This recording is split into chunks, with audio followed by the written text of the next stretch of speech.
Hello and welcome to episode 108 of Ring Takes here. I'm joined by Brian and Lewis as always. We are ready to get into an action-packed episode of wrestling. This past weekend, Money in the Bank and Worlds Collide took off. We had the return of a WWE crowd favorite, um, which really set us off last week. But we changed the tide here. It's a new week. It's a new day. But we'll get into that. This is episode 108. The truth will set you free. It is named for that for our truth. But we'll get into that. First, we're going to get into the weekend of PLEs for WWE and AAA. What do you guys make of Money in the Bank? Let's start off with Money in the Bank. What did you guys make of Money in the Bank? Overall, it was a very, very solid show. The addition of the Dominic Mysterio, the IC title match with Dominic Mysterio and Octagon Jr. I thought that was a nice addition. Wish the match would have gone a lot longer based upon what I saw from Octagon Jr. at Worlds Collide. But overall, in this new era of these 5-match PLEs, Money in the Bank fits perfectly because your two main attraction matches are pretty much start the night and then or end the night. Well, in this case, you had the tag team match, but you had your two main matches, and then literally you had your main event, and then the two matches in between. So it paced very well. It was very entertaining. And this year around, I think in my prediction, I think the men's ladder match was better than the women's one. That's my opinion. And then you had a very entertaining tag team match, the main event, with a surprising ending. So it was a very good show. Yeah, I thought even with the open match with Becky and Lyra, that was really good. They've definitely had Lyra as a beast. I'm waiting to see if they move past the story. Well, obviously not, but I want to see what she does with like other people, because obviously she has that connection with Becky, but I want to see what else she can do with other people. And yeah, men's Money in the Bank match was cool. I mean, definitely the I Hate You solo is I thought was great. Women's match was good. I definitely liked the direction they went, obviously with the winner. And funny, yeah, and even the main event, I think that was one that a lot of people were not expecting, especially with even my prediction, even though I wasn't here last week, but I, clearly thought Logan and Cena were going to win just because of the heel run and probably Logan just needing a win at this point. So, but he continues to lose. And then this is like, and mind you, I mean, I'm not in favor of him winning, but if I were him, I'd be like, how am I going to keep coming out here and running my mouth and keep losing? He's a heel. Yeah. But what kind of heel do we want? A successful heel or Miz heel? Oh shit! No, I'm just saying that because he's a heel, he can get away with doing that. Yeah, but all in all, great show. Obviously, not a lot of matches, but good to still give them a lot of time to showcase and highlight a lot of stuff too. Yeah, I think Money in the Bank I thought was pretty good. Obviously, as Lewis said, the Lyra and Becky match I thought was pretty good, and then Becky cheating and getting that way to win the match. Barely cheated. Yeah, well, great job, great failure of camera work by WWE not catching that. But if Becky Lynch is going to go down this new path of trying to be like, hey, I have the title XYZ, be a cocky heel, and she cheated to win, that adds to Lyra going up against her.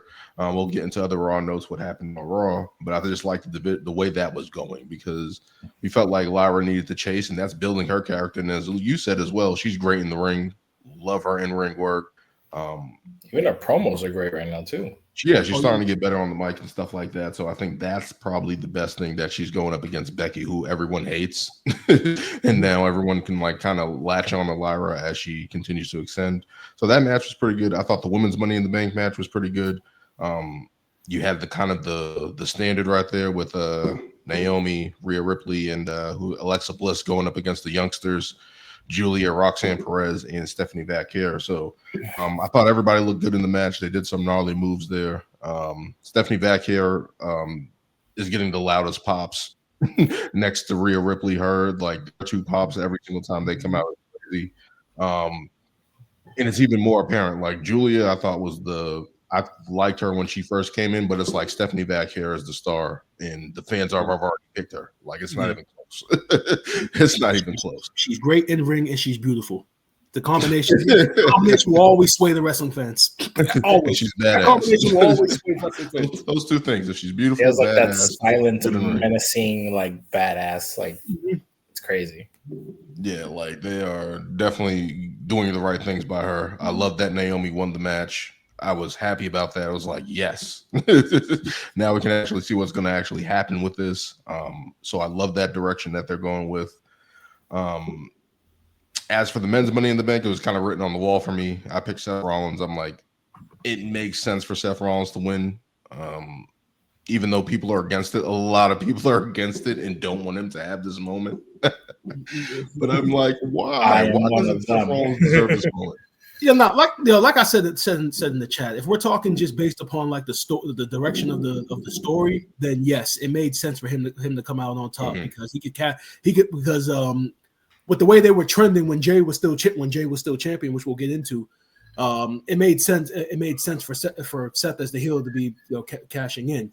It's just that in my mind at the time, I just felt that LA Knight, like many fans, just felt that like it's finally time to pull the trigger because it's been like 2 or 3 years now. Granted, he did win the U.S. title last year at SummerSlam, but we thought that after finally losing the U.S. title, that his natural progression was going to be finally to get to that main title stage, and that's why I just felt like they should have went in that direction, but not yet. And this is what I was saying, because with LA Knight, who is he going to cash it on? John Cena? Well, see, this is my thing. Like, I think LA Knight would benefit from going to Raw, just because of where things are right now. Like, that might happen. And I think with what happened with Money in the Bank, I mean, it's in LA. It's a great time to. It's on paper. I understand where you guys are coming from. It's one of those things where, like, come on. And he always gets the good pops as well. Yeah. And I knew it too. Obviously with Seth getting this group together, they want to make him strong. Of course, they're gonna come out and help him win. It's just that inner wrestling child in me that's like, no, you know this to us. Plus, we had the greatest cash in ever. Like, we don't want to tarnish that. And it's like, come on, again. Which I'm hoping he gets screwed, and I hope CM Punk messes up his cash in, because obviously that's like the biggest feud, obviously still ongoing or whatever. Or somebody else. I don't know. Whoever. If they're going to go that route, it's going to be Roman or CM Punk in that capacity. Yes. They're going to stop him. Yeah. They have to do that. And I'm not going to deny it. Seth Rollins is an amazing talent. Yes, he elevated that title. According to some, Patrick Clark, he doesn't think he's so great. Oh. Man, fuck Velveteen Dream, man. Go figure it out. Oh man, I don't like guys. I don't like guys who literally have the whole world in front of them with the best gimmick, the best in ring, and then you fuck it all up by being a goddamn weirdo or a goddamn pedophile or whatever the hell he was accused of. Sending text messages to minors or whatever the fuck he got accused of. I don't like when guys. There were no charges ever filed. You can't say that. I mean, he hasn't been rehired yet. If they wanted to put that to the side, they would have. They put a lot of other shit to the side and rehired people. Prime example, Vince McMahon. Yeah, exactly. Like, yo.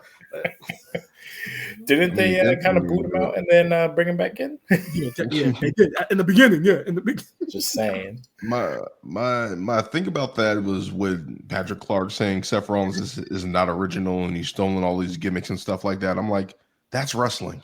There is no original thought, there's only so much originality to go. How many people around. copied Ric Flair? Like I said, bro, Everybody.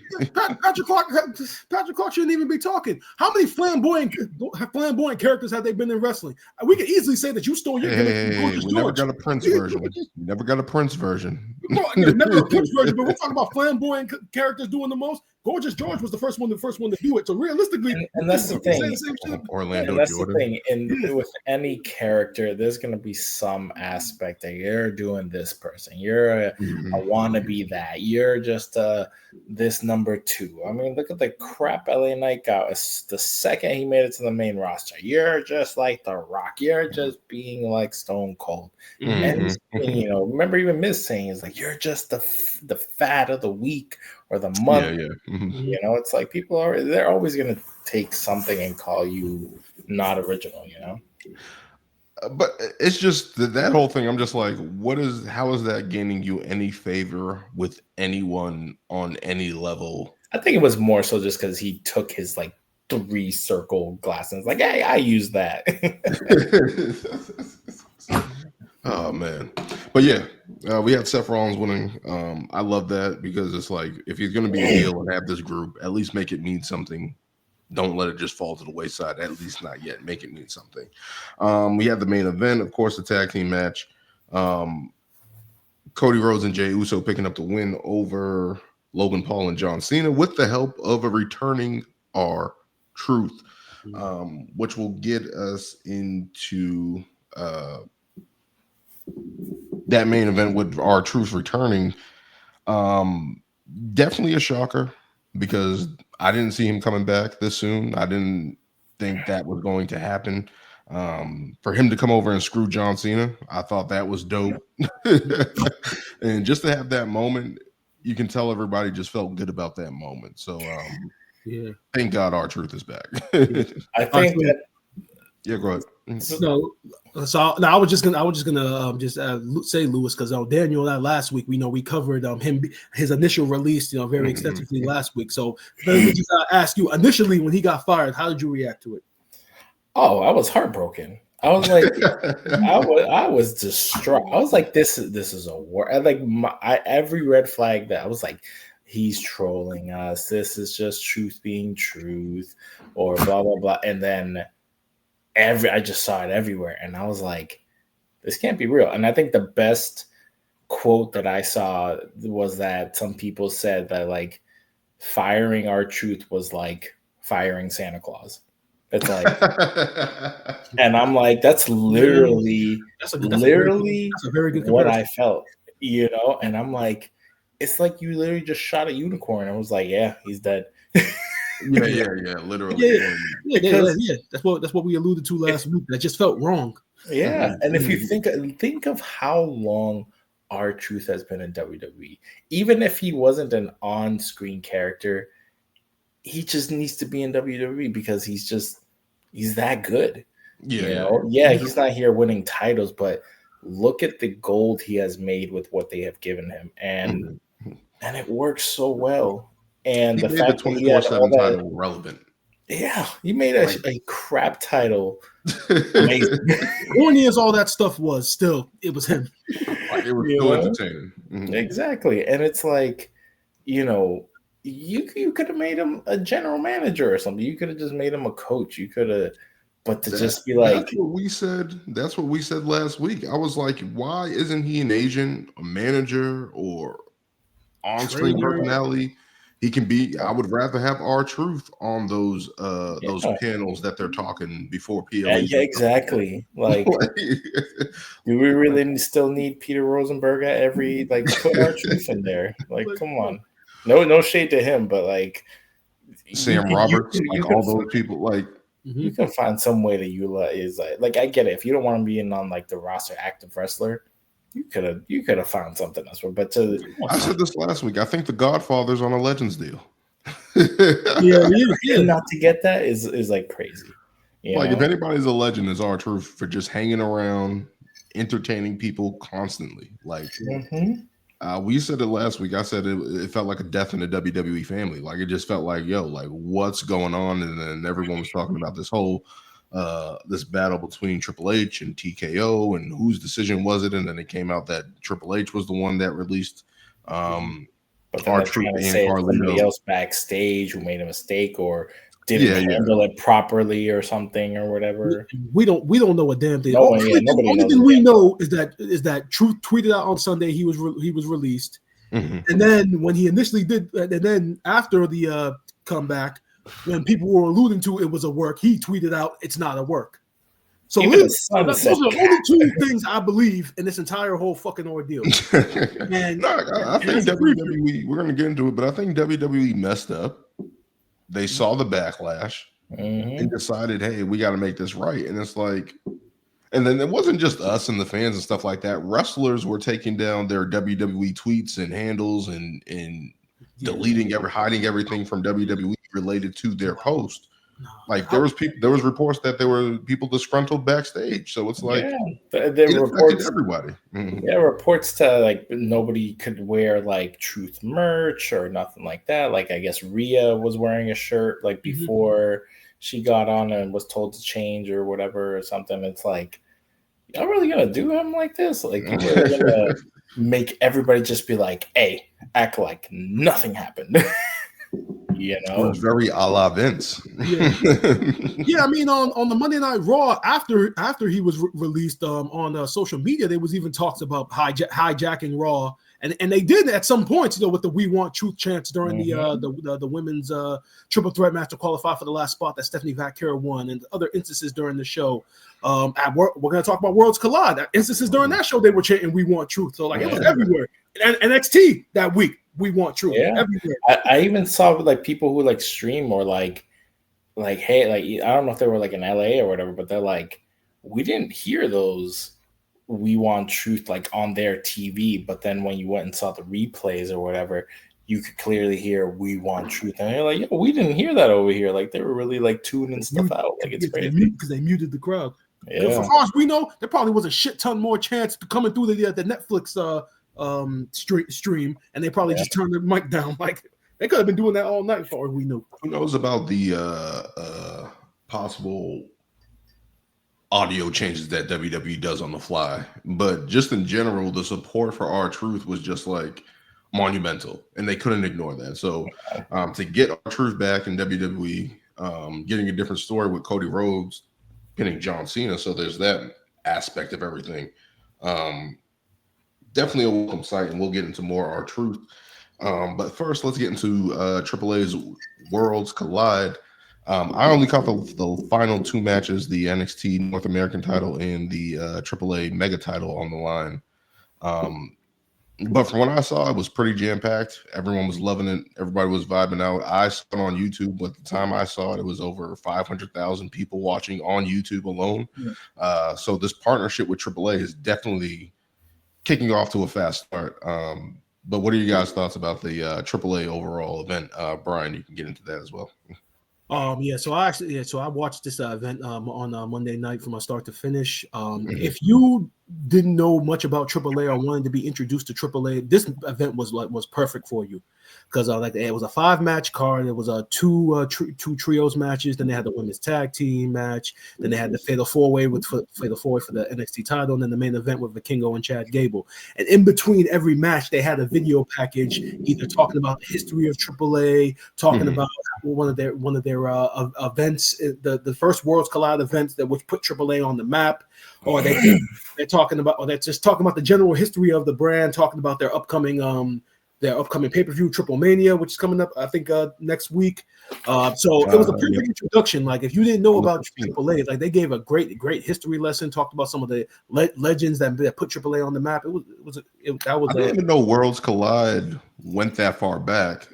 WCW, yeah. Because I thought Worlds Collide was NXT and whatever variation of that was. I think that was NXT UK or whatever. Worlds Collide. Yeah, that was but the very first video. To know that's a AAA type thing. Yeah. So that Lucha Libre fast paced style. If you're into that kind of wrestling, like this, like that's why I said off the air that in ring wise, this could be one of the low key one of the events of the year, because The two trios matches were very exceptional. The women's tag team match with Stephanie Vaquer and Lola Vice was very entertaining. Just as an aside, one of the funniest moments of the night. Obviously, you had Conan and Corey Graves on commentary. Conan being like a legendary luchador. Yep. He's a booker for AAA. At one point during the match, both Stephanie and Lola Vice were doing Stephanie's move, the Devil's Kiss. And when they finished, the funniest thing, Conan was on commentary and he was like, "Why'd they stop?" It was hilarious. Like I'm even laughing about it right now. I was in tears because I had to rewind it a couple of times. I was like, he didn't really say that, did he? Like that was hilarious. Like whoa. It was hilarious. Conan goes off a little bit off the rails. He's more old school. I mean, if you listen to his podcast, he sounded the exact same. I know some people on social media were criticizing the way he was on, the way he sounded on commentary. I was just like, bro, he sounds the exact same way on his podcast. So if you listen to his podcast, like then it shouldn't have made a difference. Plus, he's a legend. And as far as we know, I think that was his first time on commentary for a WWE event. So obviously, he's not gonna fit their standards. Obviously, they're working through it because eventually, from listening to his podcast and talking about like the whole the whole changeover, the whole process, like they're essentially training Triple H producers and such to do the WWE style with commentary and ring work and everything. So he's learning as well. So it's gonna be very interesting moving forward. And then we can talk about the NXT North American Fatal 4-Way, which was a tremendous match. I talked off the air about Javon Evans and how he continues to show out in these matches and in these situations. Laredo Kid, he had a couple of great spots. Ray Phoenix, like I didn't even realize that, like when Conan talked about Ray Phoenix on a commentary, he didn't realize that at one point in time that Ray Phoenix was actually a face of AAA. Like he talked about how he was. Talked about how like with AAA's like faces went Rey Mysterio to Ray Phoenix and now it's Vikingo. And like it never really crossed my mind how big Ray Phoenix is out there when he came out. He got the monster pop, and it was a tremendous match. And then the main event, Vikingo with Chad Gable. I hadn't seen the first time I saw a Vikingo match is when he had the match with Kenny Omega in AEW, and that match was tremendous with all the spots in the 630s he was hitting, and it was just crazy. But even in this match, you saw that he has a technical side that you didn't know existed. You thought he was just a general luchador doing all the high flying stuff, but he actually was doing some headlocks, technical mat work. So you saw a different side of him. I mean, the finish with that 630 hit at the end was just graceful.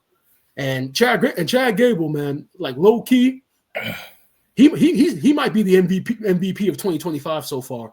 The fact that he's showing out in these matches, and literally he has two gimmicks right now. That apparently one gimmick that the office is behind, even though we don't like the whole El Grande Americano. The fact that two gimmicks working. Why wasn't El Grande Americano there? Why wasn't he there? Maybe they would have rioted. It's funny because I thought after that match that they're gonna book. Okay, now they're gonna book Vikingo against El Grande Americano at Triple Mania, right? It makes sense. But they already booked that there's gonna be a rematch with him and Alberto Del Rio. So, but eventually they're gonna do that match, and I wouldn't be surprised if El Grande Americano wins the AAA title. They'll do something like that. If he were to win that'd be like the biggest slap in the face of that. I'm sorry. They can't have him go to Mexico. They can't have him go to Mexico.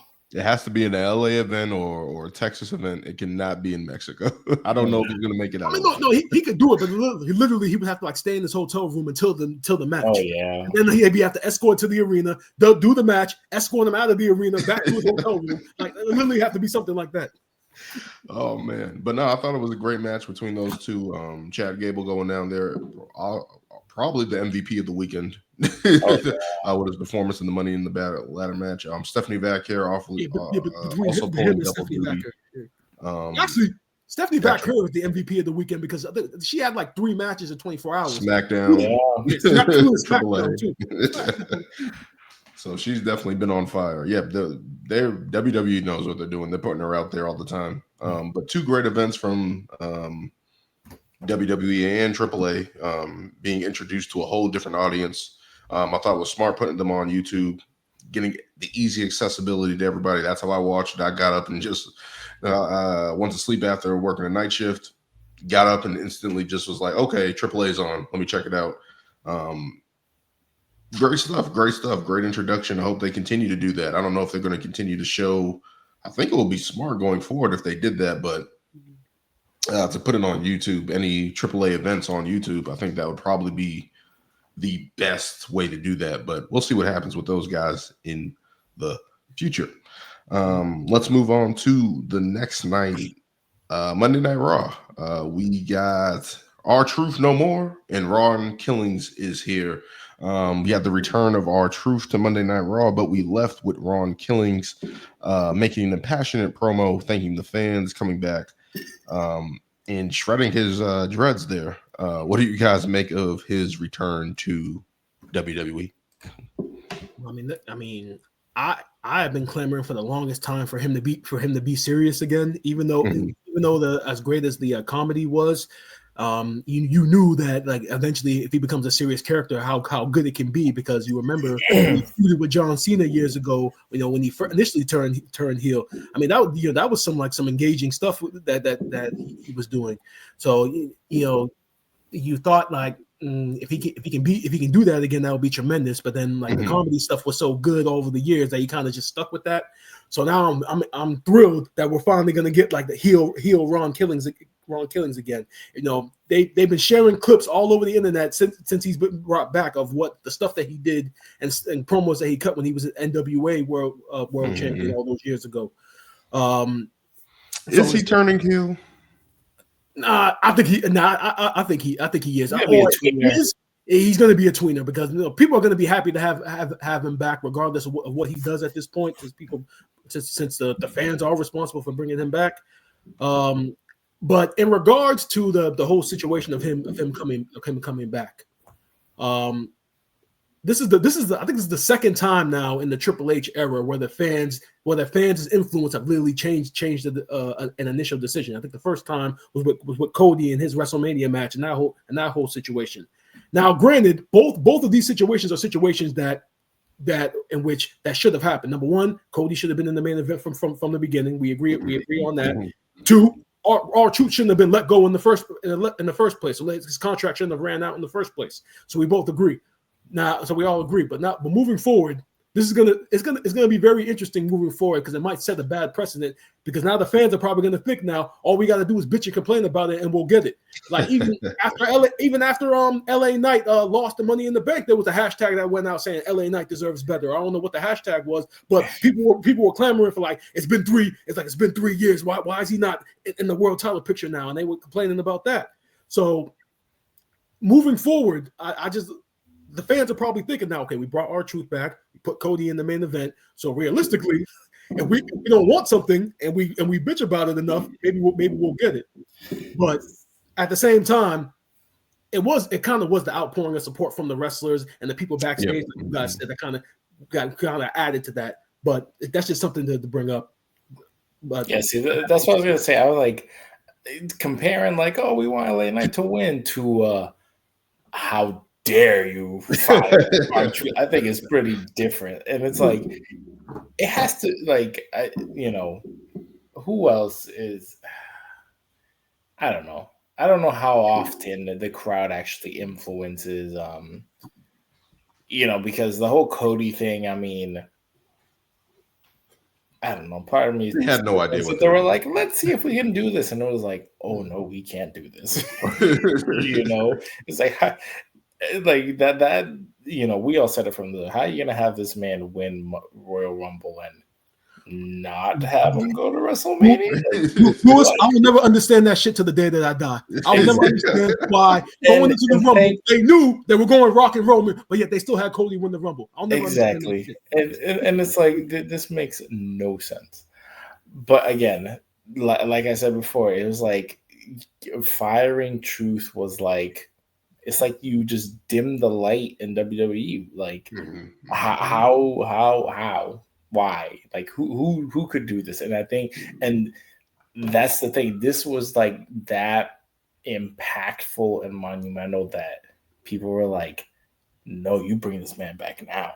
Like I think that this would have been on par of people chanting "We want CM Punk" for however 10 years. You Yeah, know, yeah, like yeah. Mhm. it would have that would have been something like "We want truth," like probably for however long until he came back. That's how big I think that this whole situation was, and for him to come back and kind of, who knows? Maybe he's been wanting this for the longest time, and they were like, "No, you're gonna keep doing this comedy stuff." But Mhm. the fact that now you got this real emotion behind it, and then him cutting this promo like, "You think I'm a gimmick?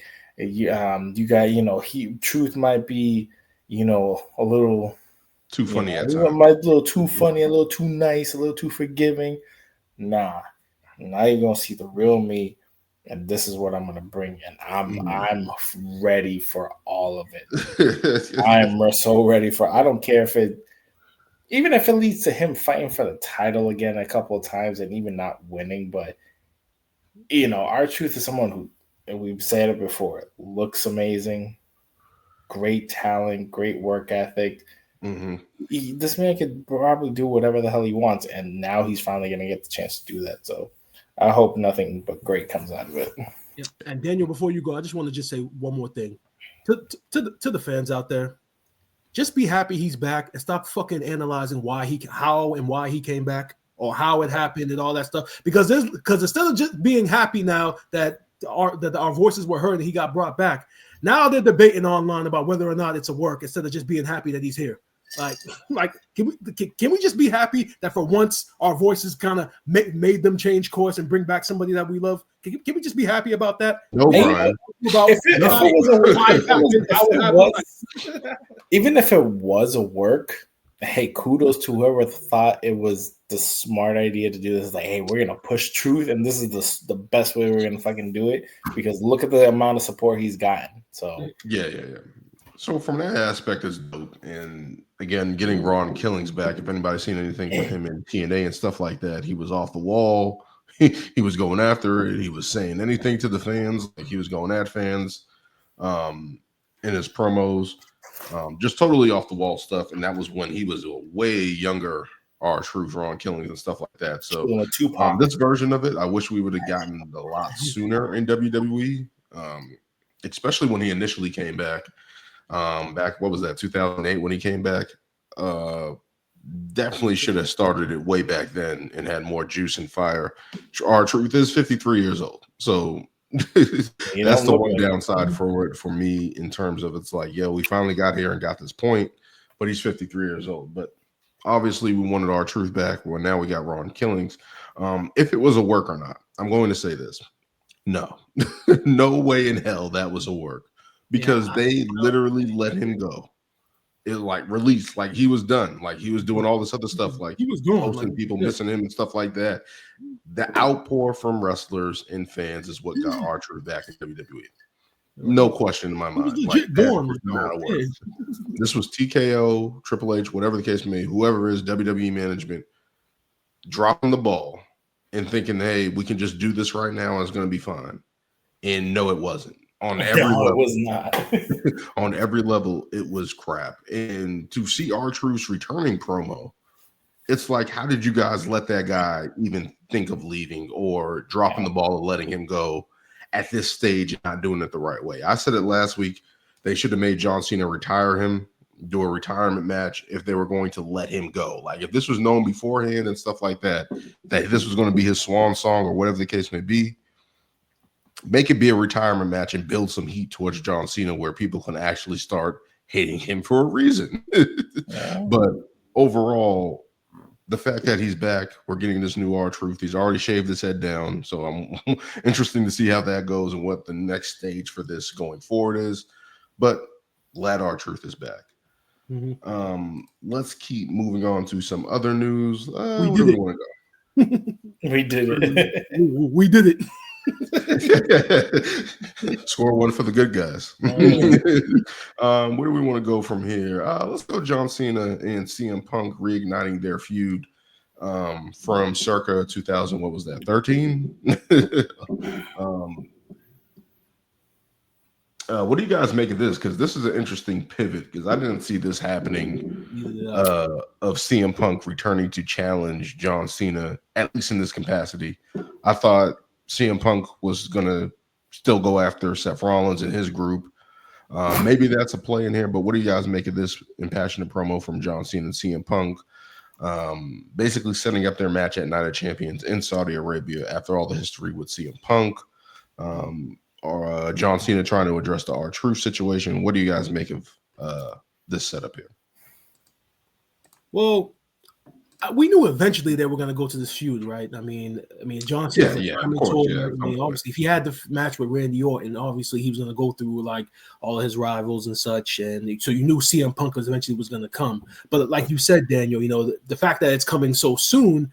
I thought they were going to save this at least for like maybe a fall feud or after SummerSlam or something of that nature. I actually thought they were going to just pivot to Truth, and I thought Truth was going to be the next, because it makes logical sense. He cost Cena and them the match, but the fact that we're getting this now, I mean, it's a different dynamic this time around with Cena being the heel and Punk being the face. I mean, you saw it in their first promo segment, like where Punk was alluding to his first pipe bomb promo, like certain words he was using, and it brought you back to that time where he cut the. Are you comfortable, John?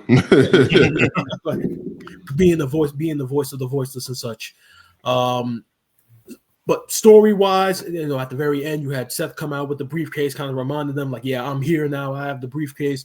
I mean, everything is screaming that these two guys are, one's going to screw the other, or they're both going to screw each other. I mean, they've definitely been alluding to it. But as far as the whole narrative about CM Punk wrestling in Saudi Arabia after after when he was in AEW and he kind of talked about WWE's relationship with Saudi Arabia, he like tweeted something at Miz at the like blood money or something. Yeah, go suck a blood covered dick or some shit, blood money covered some shit at Miz, pretty much insulting the relationship, because obviously beforehand. I'll say this much: based upon how things were in Saudi Arabia when they had the very first event, and they didn't even allow women in the event, things have improved. Things have somewhat improved. So things are better. But some people, they called it out. The majority of them being the AEW fans or fans of his who live in Chicago, calling it out, saying like, yeah, it's real good. Yeah, it was real good before when you were in AEW and you were critiquing it. Now that you're a part of the company again, they sent you that blood money and you accepted it. So now you have no morals and all that stuff. My whole thing is this: me personally, I don't give a shit, because at the end of the day, more than likely, all these fans that are complaining, if they were in the exact same situation, they would have took that blood money without even thinking about it. And most of the fans that are complaining are going to watch Night of Champions. Of course they are. You're not going to turn the TV off. You're still going to watch. Turn the TV Saudi Arabia offered you $50 million to compete at whatever you're good at. You're taking that $50 million. You better stop it. Yeah, no. With this match, I obviously I love the promo. I like the setup. Again, this just tells me that Punk is just going to lose again, and which is what I don't want, because it's like, maybe it's just me negative. I'm like, again, we were just talking about Truth. Truth's 53. Punk is like 48 or 40, whatever. He's been doing great now. I'm like, can we just get the freaking title on him before like he just like up and says I'm done? Because it's just like you've had all these chances where he like, getting the Money in the Bank, winning Royal Rumble, winning this, winning that, and he's not getting any of it. And I don't know. To me, is it kind of shooting on his credibility? Yeah, a lot of stuff has been screwed over. You had the Drew stuff, you got the Seth stuff. And yeah, I mean, the Drew feud was amazing. The Seth stuff has been okay. It's been pretty good. I'm not gonna say it's crap, but it's like, when are we? And I get it. We're in this John Cena final year era, but it's like, I don't know. I felt like maybe. I Are feel you like. I saying feel you're like tired of maybe. the John Cena angle? Is that what you're No, no, saying? no. Yeah, I'm tired. I'm tired of this damn Everybody heel is. Cena. I'm tired of this damn heel Cena. 'Cause, But I would have probably rather have saved this for his final match, because I feel Or like this even, or should even, have been or the grand all be all, honestly, because obviously the history there. Yeah, you could have probably done Randy, but as far as maybe promos and going at each other, Punk is probably the best person that's going to trade shots with Cena all day long. yeah. You know? Mhm. So I would have rather this for his like final, then maybe put the title on Punk. I don't know. Then maybe an ideal me fantasy booking or whatever, but them booking this right now is like, okay, well, Punk's just going to lose, or someone's going to come on, screw him, and then Cena wins, and it's just, I don't know. It's just that predictability, I guess, in my sense. That's like, all right, well, Cena's gonna win. How? And on to the next one. How and when? What's going to You happen? know? Exactly. But no, I thought it was pretty good and passionate promo from both these guys playing on the old stuff. John Cena basically calling everybody keyboard warriors and things of that nature, and kind of playing on that. Still going on his heel run, whatever the muck. But Punk, That's crap. yeah, Punk injecting some life into this John Cena feud. I'll take it, because we're gonna get a lot of John Cena just talking and rambling. It's like at least CM Punk is going to be get the fans behind him like he did on Monday night and rally everybody against John Cena and stuff like that. And the whole thing, like the establishment picked you, but the people didn't. Like that's got a sting. Like all those little stingers that he's going to bring out towards John is going to be great. Seth Rollins, I'm surprised we're going to get into this. I thought he would have cashed in on the World Heavyweight title picture with that match on what we're going to get into next. But they kind of, I feel like WWE, I don't know if it's counter program or kind of just switching where initially where I think things were going to go. Because I thought Seth was going to go after Jey Uso or Gunther, depending on their matchup. Not happening. They're hanging this over to basically say that he's going to cash in probably at Night of Champions or whatever the case may be. I'm hoping Roman Reigns comes out and cost him in some capacity. Which I could definitely see happening, just for that crowd to see that happen. Yeah, and I'm just like, I don't know. But we're getting Punk versus Cena again. I think it's going to be okay. Not a champion, Saudi Arabia. I don't know if this is Saudi Arabia's Saturday night's main event type of thing. But we'll see what happens with that. Let's keep moving on to the main event of Monday Night Raw. Gunther defeats Jey Uso once again to become the world heavyweight champion. No yeet. Jey Uso's reign coming to an end at 51 days. What do you guys make of that? 51 days, man. 51 days, and people have been on him since he won the Royal Rumble, and then when he won the title, they were on him even more. They even saying that he didn't deserve all your fault, Dan. Yet, every night, all his. Hey, hold on. We did it. Yeah. And you know what you did it for? Every night you did it for? Stupid ass Goldberg. Yeah. I mean, that was just allegedly. There's reports out there that Goldberg should come to Raw next week. So no one wants him here, especially maybe just the son. Yeah, especially considering that he just did an interview where he said he was training for his in-ring return, and he said he got hurt doing that. Yeah. Like his shoulder, his knee. Dude, it's done, man.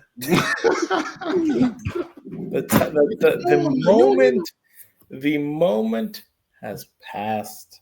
Just so you can hit a couple of spears and a jackhammer in Atlanta one last time. If he kicks Gunther in the head and ends his career, it's on you, Dan. Whoa, what did I do? you wanted this to happen, and it's the only reason it happened. Yeah, Oh but my here's the thing. God. But nobody called this though. No one thought Gunther was gonna beat him like this. Like I mean, Whoa, I first thought of all, the whole the rumors. match was great. I Let's get thought like the the whole match was great. the match was great. I That will was give good. it that, and Yeah. I also get it. Gunther is a great champion. He also did elevate that title when he was champion.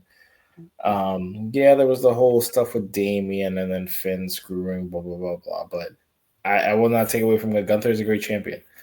But to do all this just for Goldberg because they had that interaction in We the don't know that past. for sure. But if we see him this coming You Monday, know then we it's can for come back to sure. we can come back to this. That is why they hinted at it at Bad Blood with him confronting him.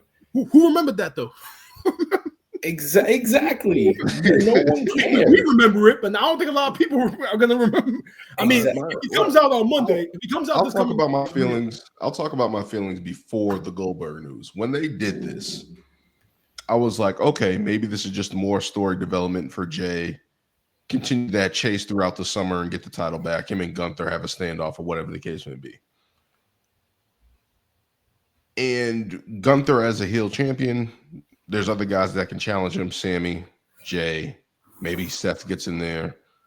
Some capacity. Maybe we turn around and get a babyface Gunther in some capacity of him just bringing honor to the championship, going after these guys, standing up to Seth, standing up to Braun and Bronson Reed. Maybe that's what the angle that they're going with. Then to get the Goldberg news.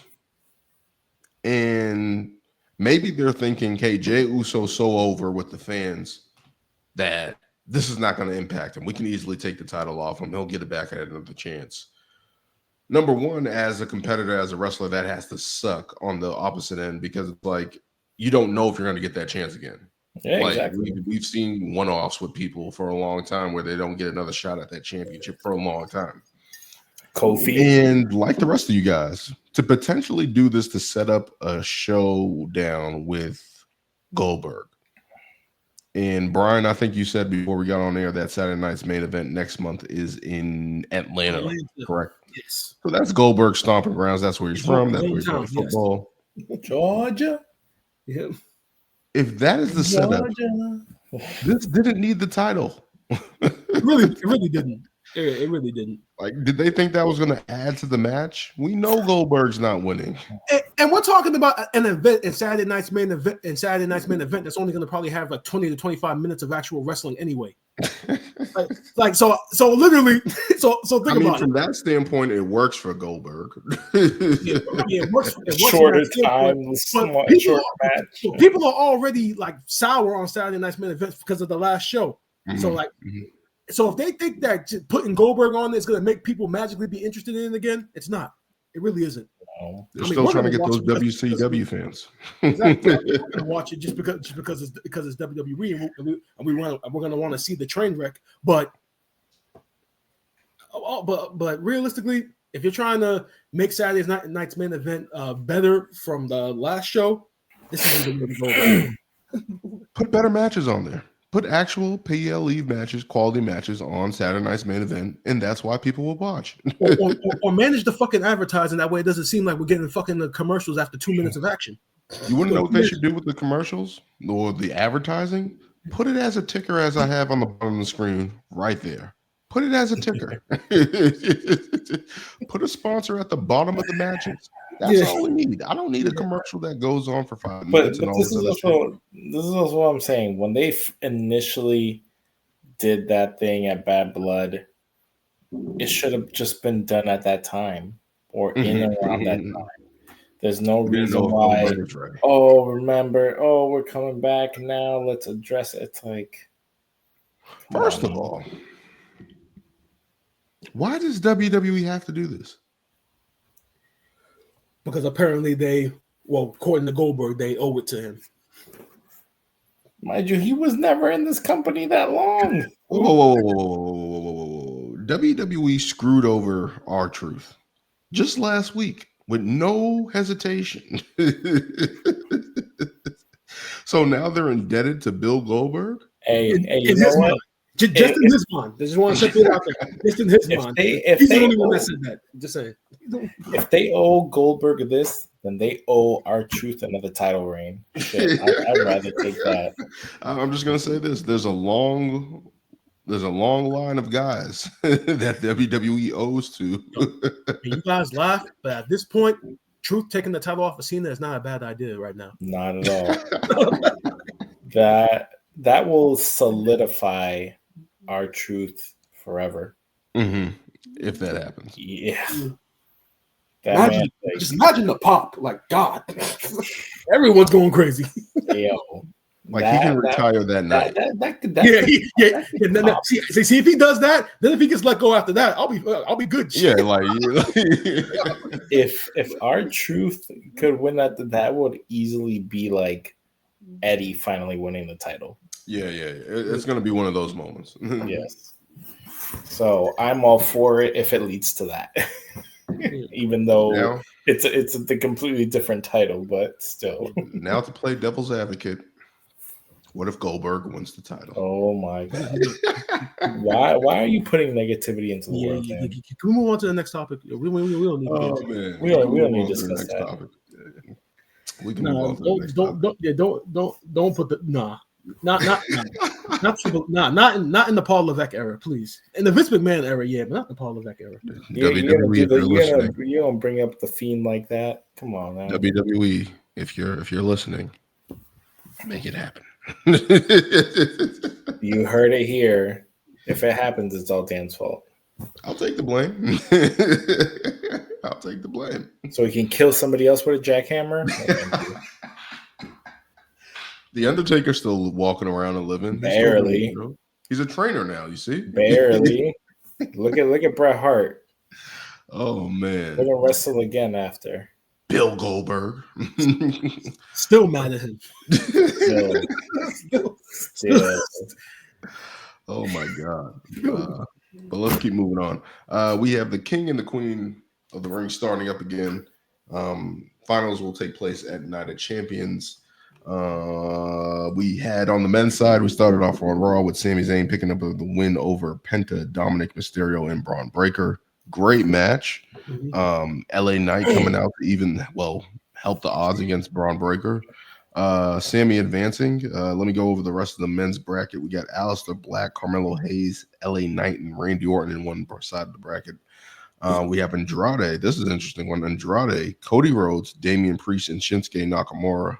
In another part, we got Bronson Reed, Rusev, Sheamus, and a person to be determined on that side. So it's getting interesting. What do you guys think of the men's side of the bracket? If that spot does not go to Karrion Kross, I will riot. I think I mentioned that off there. Either him or a returning Ilya Dragunov, because he is. I did see a report that he is clear, and they were just waiting for the right time to bring him back. No, I'm thinking it's going to be him, just for the fact that even though Kross does deserve the spot, the only guy to get himself over without creating this year. He does deserve the spot, but if he gets the spot, that means he has to. That would mean he has to win at this point, because I think because he's one of those guys at this point where it's just like you guys have to pull the trigger now, because like you're missing out on like look at the potential of what the great promo work. And he has recovered from that bullshit booking of Vince McMahon when he looked like a goddamn dominatrix performer. He has recovered from that. We don't think about that anymore. I just brought it up. But we don't think about that shit anymore. Now we think about what he's portraying right now. I think about the promo he cut. He doesn't have to win, but he at least has to get to the finals. Yeah. Well, so that's what I saw somewhere. Somebody said that the finals, if Kross is in it, it's gonna be Sami Zayn versus Karrion Kross, and I'm like, that would be so fucking good. Yeah, it makes sense too, because they have been alluding to it with Kross cutting these promos backstage, trying to get Sammy to turn heel, or trying to get My only worry is that I've seen reports saying that his contract is also up this year, and apparently it's up. I don't know if it's this summer or it's soon, honestly. But if he's not in it, that I feel like that's just gonna tell me they're gonna let him go. Yeah. So I am hoping and praying, and I mean he's also been, if you follow him on any social media, especially on Instagram, he's been everyone and anyone who's been tagging him and being like, "You need to push Cross. You needed this." He's just been retweeting. I mean, reposting everything. So it's like, look at how many people are in my corner, and behind him. the fact that his segments are literally not even on TV; they're on commercials at the show. I was like, this is crazy. Because I was like, I was watching Monday Night Raw and I'm like, no Cross. But then I saw the interaction after that they showed the fans, I guess, at the show during commercial. And I was like, well, at least they're still doing something with them. But it's like, my thing is this: if they're going to do this, they have to showcase him and make him matter. Exactly. They cannot continue to drop the ball with him. And Triple H did a great job with him in NXT. And it's like Triple H is in charge now, and I know that he answers. The management team is different. Everybody's answering to a whole bunch of different people, but it's like you can't keep ignoring your talent this way. Like he's over and has a presence. It's like we have to start showcasing him.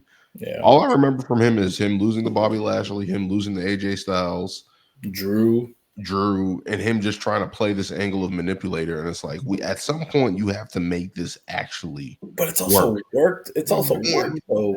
He's doing his part. Yep, he is. Like there's no effort short from him on his part. Everything that he's done, anytime that he has showed up on screen, he has made it something. So they got to figure that out. I love the small aspect of even all the people he's interacted so far, and how it all just ties in. He's like, it's kind of like, look at how I poison each person that I went to war with. Drew, Xavier, Rey Mysterio. Look at Rey Mysterio. Look at all the stuff with the bloodline when he initially said, like, yo, your time's coming, and boom, look what happened. So many people that it's just like, wow. Everything it all just makes sense. And now we got the whole Sami Zayn thing. It's like, this is probably something that Sami Zayn needs as well. So yeah. You know, so it's talking about that. Yeah, no. Well, I'm actually predicting that Sami Zayn is going to be in the finals. I mean, it makes sense because it's in Saudi Arabia. Saudi Arabia, yeah. Those are his people. His words. He's got to win.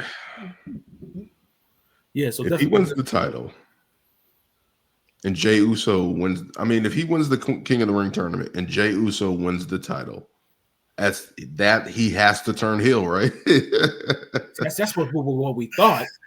But now that if he ends up getting if he does end up winning it and getting the world title match again against Gunther, I think that he's gonna win. But Sammy, that's the thing. Sammy would have to win in that instance because exactly because didn't they have a title match for the world heavyweight title when Gunther they did last year? That whole story was that Sammy was saying that because I beat you for the IC title, so I can beat you for the world title as well, and then Gunther beat him. So yes, he can pick it up right there. There you go. Unless my thing is, you have the thing with Cross happening at the end. Let's say Sammy even cheats to win cheats to beat Cross, but then he goes up against Gunther and actually cheats to beat Gunther, and that's how we become a heel.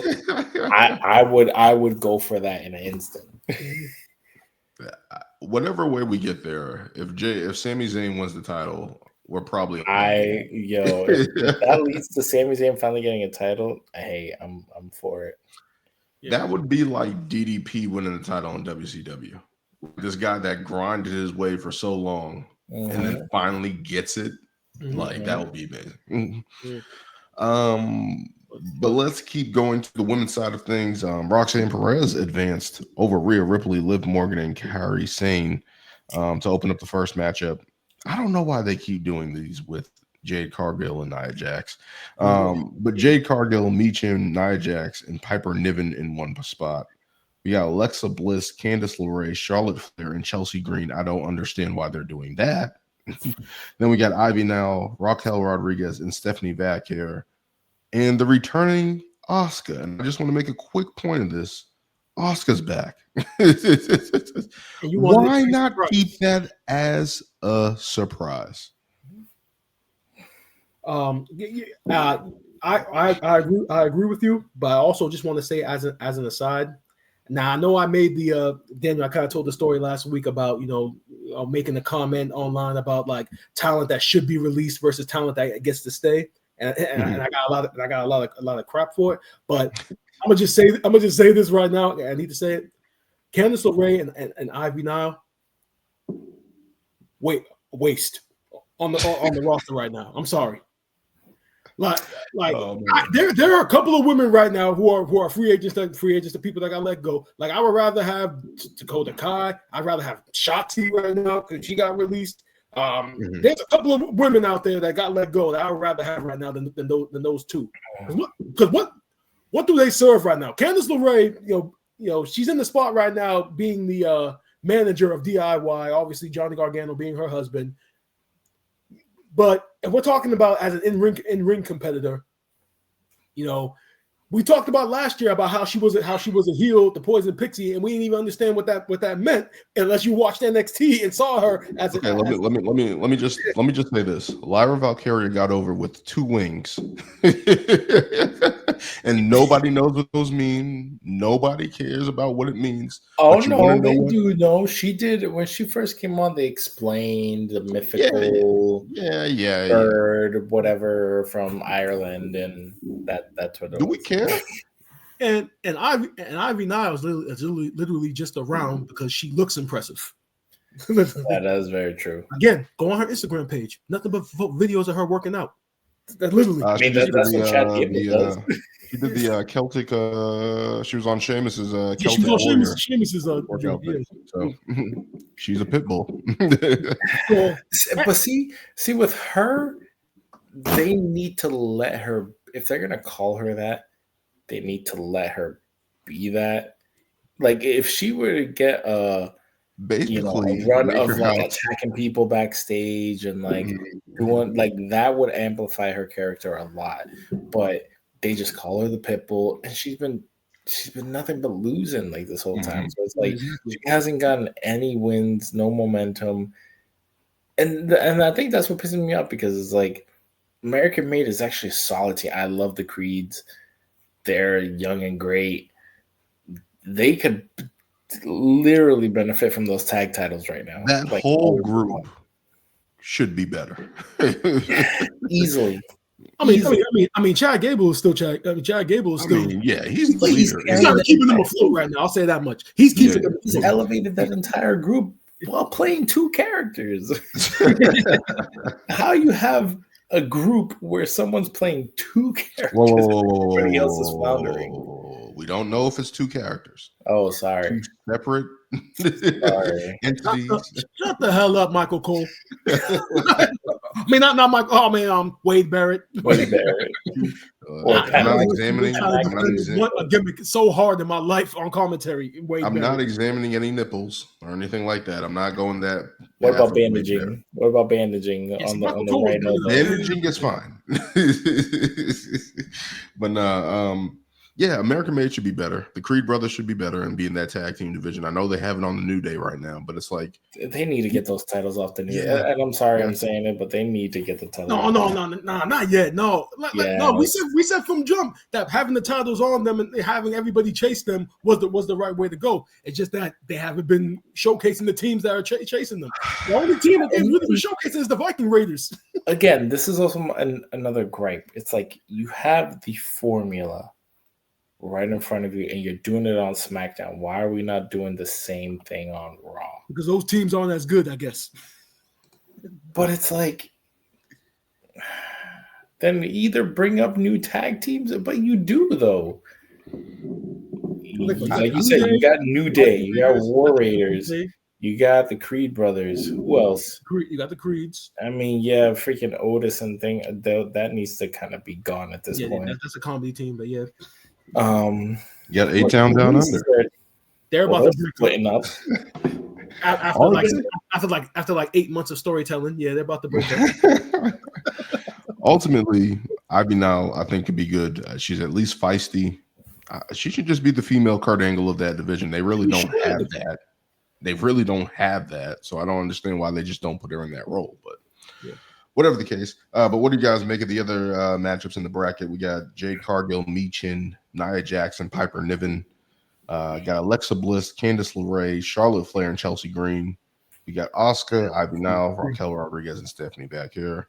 I mean, I mean, again, it just goes to show how deep the women's division is with the matchups. I mean, it's the best women's division in the wrestling industry. But I also find it kind of like funny because it's like literally like majority of the people in this match were all competing to qualify for Money in the Bank, and then literally a week later, now they're all qualifying to win King and Queen of the Ring. It's like they're moving so fast with all these opportunities. It's like literally week after week. Like what? Night of Champions is in like 2 weeks, right? Literally, they're moving so fast through all these events, bro. I think they are. Next year they need to really change like the PLE schedule, because like they got so much stuff between NBC and then you have Worlds Collide, NXT having their events on Saturdays as well. They got space. Saturday night's main events and all this stuff. Now you got Evolution. Can't wait for Evolution. Cannot wait for that. Who do you guys have at least being in the finals of the women's Queen of the Ring? That's a tough one. I'm gonna go Jade Cargill and Charlotte Flair. Really?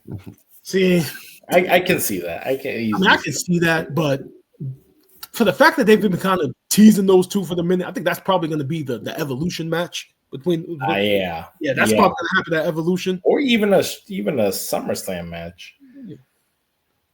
I'm just being like, it's somebody who deserves a chance. I would say Chelsea Green. Yeah. But then I don't know who to put her against, and I feel like it'd have to be somebody top spot. For me, from looking at it, it would have to be Jade. Yeah. Just on the way the brackets are set up. Yeah. And of course, you're always gonna have Naomi just lurking out there with the briefcase. Which the Halliburton. Yeah, I mean, she wouldn't need to. Yeah, she wouldn't need to do anything unless she really, really, really wants to screw Jade out of winning Queen of the Ring. yeah. Unless it's just keeping that feud alive. We'll see what happens with that. I don't know. I kind of want Chelsea Green to win. I kind of want her to win the title. I feel like she lost that U.S. title way too quick, and then. She just needs to win that back right now. Just keep her. Just keep her building that title. It's so dirty like that, though. No, I actually want Roxanne to end up winning it. Because it makes sense in the overall story. Think about it. She wins it. She gets the title match against Io with a jealous Liv Morgan back there, and then we can finally speed up this fucking breakup of the Judgment Day. You know what's crazy is that we haven't seen Io even wrestle since in like a month. Like someone noted that on X earlier today. Like she hasn't had a title match. I think she hasn't had a match in like. I mean, she probably could also be resting as well. Yeah. I mean, because there was that period from when she won the title initially to WrestleMania where she was like the as far as she was like the MVP of the women's division. She was wrestling everywhere. Stephanie Vaquero on Raw on Netflix the next night. Like there was a point in time where she was quite active and having great matches. So she deserves it. But we'll see what happens with that, with the King and the Queen in the Ring. Picking up, I believe, next week as well, and this week on SmackDown. So we'll follow up with that and see who's advancing in that. Let's get into other Raw notes. We have the return of Nikki Bella to WWE. What do you guys make of her return and squaring off with potentially Liv Morgan? build. Lewis is already giving us our Just to build to evolution. That's what it's about. See, I understand you guys aren't fans of Nikki Bella or Brie Bella, mind you, for that matter. But I can acknowledge Do we need to play the Brie mode music? We're not gonna get that. I hope we don't get it. That alone is how I feel about it. I just looked at it and said, "Oh, okay, this is about evolution. They're trying to have an attraction match for evolution." Now, granted, as much as people like you guys feel don't like Nikki Bella, the fact of the matter is her brand is very significant. People care. She has a fan base. She has a following. And as much as you guys despise it, I mean that plays a role. I mean, for God's sakes, she main evented the first Evolution against Ronda Rousey, and I'll even admit then I even said that's bullshit. Why is she main eventing? But then when you look at her brand and look at all the eyes that she brings to the product and being on the E Network and having her shows and doing all that extracurricular stuff that brings in all these extra fans from a business standpoint, it makes sense. So yeah. I'm going to tell you this, Brian. I don't care what she does outside of WWE. You know, she's not Logan Paul. For once, I'm gonna fully agree with Daniel. She's not Logan Paul. She's not interesting. She wasn't great in ring. She's not a great character. Fail. It doesn't work. I said it off air. I would rather have Trish Stratus do this. Yeah, and like I said, we've got enough of Trish so far this year. So no, we got no, we didn't. Got our elimination chamber tag match. You know what's crazy is that yes, she reigned the Divas era, an era that we all like to try to forget, but there were some positive things that came out of it. Besides that horrendous title. But it's just like, you know, I don't care. That time has passed, and no one is sitting here reminiscing like, wow, she was a great champion. Wow. Remember that Nikki Bella match?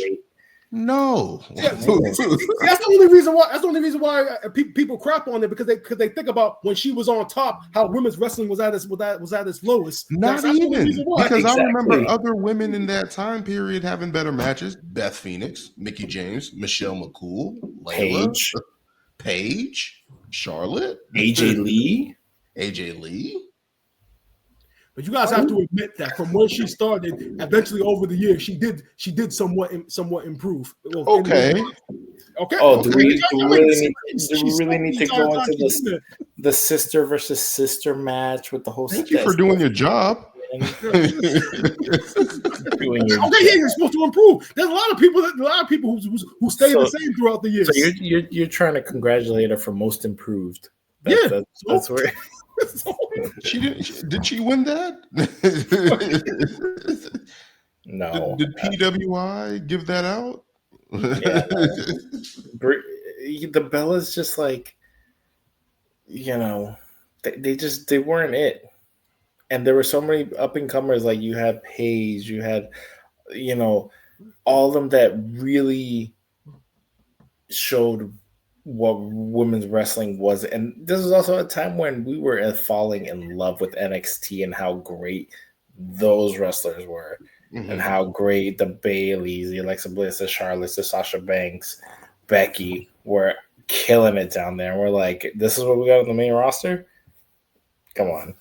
You know, that's what people remember from that era. Yeah, I don't care about Nikki Bella or the Brie Bella. Yeah. I don't think they were good at the ring. I don't care for them. And I always know it's not her, but the whole Brie mode used to piss me off so much. Brie mode. It was terrible. And then her song was the same thing. And the only reason she did that was because it was on their reality show. Brie mode is just when she gets like hammered and goes off the rails. See, Total Divas, all that stuff. See, exactly. Yeah, all that. Yeah, no one wants all of that. I'm trying to think who else they can bring back. Trish Stratus, Mickie James, Gail Kim, she's not with TNA anymore. I don't know if she will ever come back to WWE in any capacity, but there's other people Or out I there. don't know, maybe bring back Paige.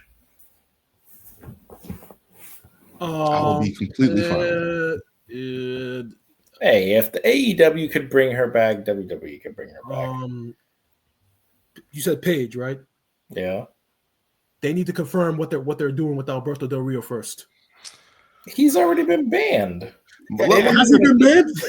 They Let me didn't say even this. Let me say this mention about that him situation. in Worlds Collide, and they spoiled the match, him losing. Because you already know if they're doing any business with him, she's not even going to bother. Oh, of course. Is that the case? Do we know that? Whenever she talks about those times, like whether it's on the podcast and about it, she always still alludes to how is it one of those whatever things? happens still impacts her. So, oh yeah, okay. Well, I thought Alberto Del Rio was done at one point because wasn't he being charged with like kidnapping and all this other crazy stuff? Exactly. It's not. The charges were. It's like the charges were dropped, and on social media, I had someone had asked the question like, "Damn, why does the IWC hate Alberto Del Rio?" And then I commented with a photo of Paige and said, "Sadly, because of what he did to her." And then a lot of people commented saying, "Well, bro, she played a role too. It wasn't just all him." And I said, "Yeah, she may have played a role, but look at Alberto Del Rio's track record since they broke up. Look at all the shit he's done since." So it's not exactly got charged with some crazy like assault, kidnapping. I think it was his wife. Oh yeah, or somebody he was dating or something or whatever. Like it was some crazy charge. I was like, this man's done. Like he's got. But then he came back to AAA and all that stuff. So I was like, oh, like I guess he got weird times, man. Yeah. Weird times. I would love to see Paige back. I mean, she's alluded to possibly coming back in the future. I mean, it makes sense. Yeah, go back to where. Yeah, pick up where you left off. I mean, Mercedes isn't there, but still. I don't know, man. It's just crazy. But let's get into some other notes. Becky Lynch, we got the return of Bayley back to WWE. After getting her upcomings of not being at WrestleMania this year, being replaced by Becky Lynch. So we're getting that continuation of the story.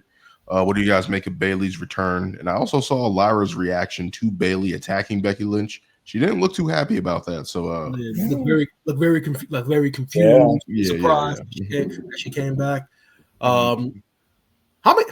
Yeah, now I think about how long or how many times have Becky and Bayley feuded with one side being a heel and one side being a babyface? Like I feel like this has been going on for like a number of years now. Yeah, I say like a good. Like Bayley was in Damage Control feuding with Becky, and that I feel like they've told this story like numerous times, but it's always entertaining. So it's going to be interesting. I just hope that whatever direction they do go in, it just doesn't hurt Lyra Valkyria because she's made so much progress. We talked about it last week, Lewis, and you alluded to it earlier. She has an edge right now that we didn't see in NXT. Like she has an aggression, like with her promos and her in-ring work that like we didn't see a lot of it in NXT. And I just don't want that momentum to get curved now that Bayley is back. That's the only hope. I don't think so. I think she can work with both of those women. I think this is going to probably turn into a triple threat a couple times at least. And then maybe Lyra just ends up winning the title back again. Maybe this is a heel turn. Maybe potentially they do that. Maybe in some capacity. But it's just like.